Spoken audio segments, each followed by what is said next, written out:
नमस्कार साथियों, जय हिंद। मैं सौरभ कुमार।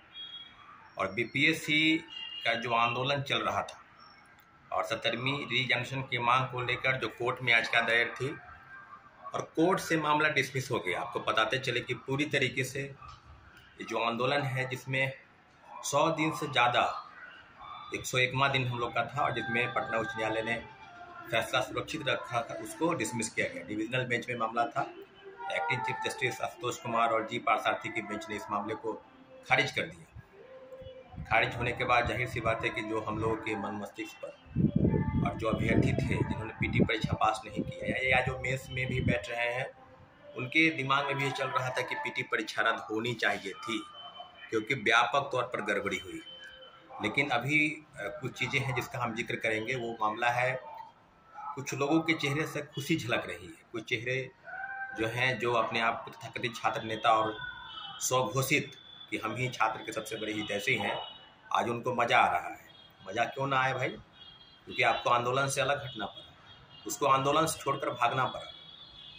पूरी तरीके से मैं आपको एक एक बात का जिक्र करूंगा और पूरी तरीके से पूरी ईमानदारी के साथ, क्योंकि छात्र हित में जो भी लड़ाई लड़ी जा रही है उसमें किसी एक व्यक्ति का योगदान नहीं है। वो जिस बात का जिक्र कर रहा है 67वीं बीपीएससी पेपर लीक, जिसमें वो प्रोटेस्ट हुआ 21 अगस्त 2022 को, जिसमें 12:30 बजे वो गिरफ्तार हो गया था। सचिवालय थाना में 23 लोग गिरफ्तार थे, अन्य लड़कियों के साथ वो भी गिरफ्तार थे। 15 लोग एक जगह थे और 10 लोग एक जगह थे। सब लोगों को 10 बजे रात में छुड़वाया गया और उस आंदोलन को हम लोगों ने बीपीएससी गेट के पास बीपीएससी डेलीगेशन के रूप में पूर्व चेयरमैन अतुल प्रसाद के समक्ष हम लोग ले गए और फिर मुख्यमंत्री जी से डेलीगेशन के रूप में दिल्ली में मुलाकात छात्र अभ्यर्थियों ने किया। उसका भी क्रेडिट वही लेना चाह रहा है। CGL 3 उसमें एक दिन का प्रोटेस्ट जो था उसको छोड़कर 20 से भाग गया। पहले ही सरकार एक पेपर को रद्द की थी, 2 पेपर को रद्द कराने के लिए प्रोटेस्ट चल रहा था और 20 से छोड़कर भाग गया। गांधी मैदान में लोग इंतजार करते रहे, रात भर नहीं आया। तो एक दिन का खेल नहीं है और हर आंदोलन का क्रेडिट अपने लेने के अनुसार आज वही बात है।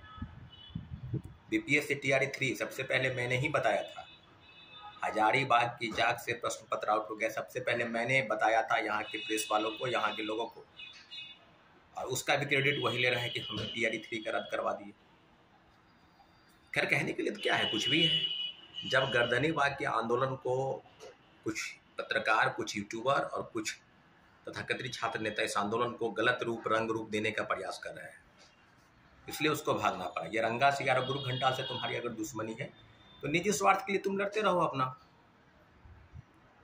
तुमको क्या दुश्मनी है, किस व्यक्ति से दुश्मनी है, क्या लेना है, क्या देना है, तो अपना समझो। क्योंकि तुम तो किसी कोचिंग संस्थान के गोद में बैठकर उस व्यक्ति से अपना दुश्मनी हित साध रहे हो, अपना साथ देते रहो। लेकिन छात्र हित से तो तुमको मतलब नहीं था। अगर इतना ही मतलब है तो तुम वहाँ रुके क्यों नहीं? गुरु घंटाल और रंगा सिंह पर प्रोटेस्ट नहीं था। 18 तारीख से 20 तारीख तक तुम यही कर रहे थे।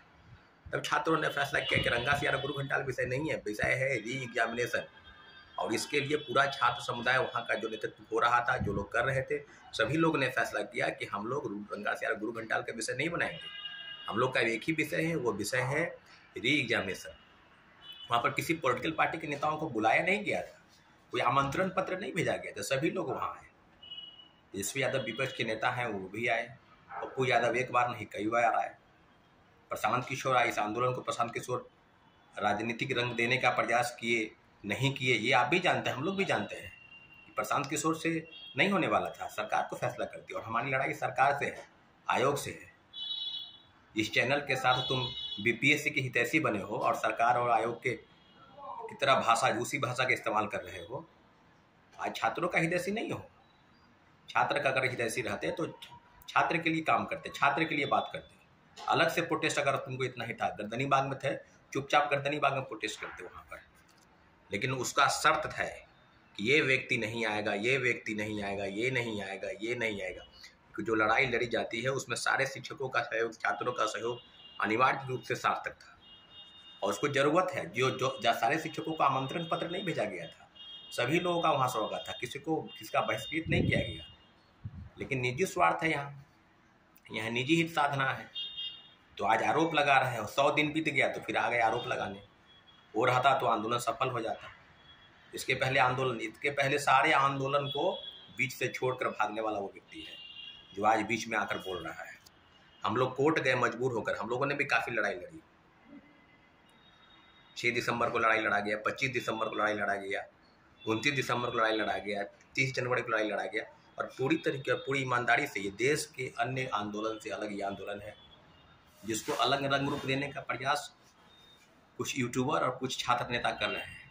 उनके चेहरे की कुटिल मुस्कान को आप समझ सकते हैं। वो बीपीएससी आयोग की तरफ से बैटिंग कर रहा है, वो सरकार की भाषा बोल रहा है, वही भाषा माननीय उच्च न्यायालय बोली कि कोचिंग शिक्षकों के दम पर यह आंदोलन नहीं चल रहा है। ये आंदोलन छात्रों के दम पर, और छात्र अपनी लड़ाई बखूबी लड़ना जानते हैं।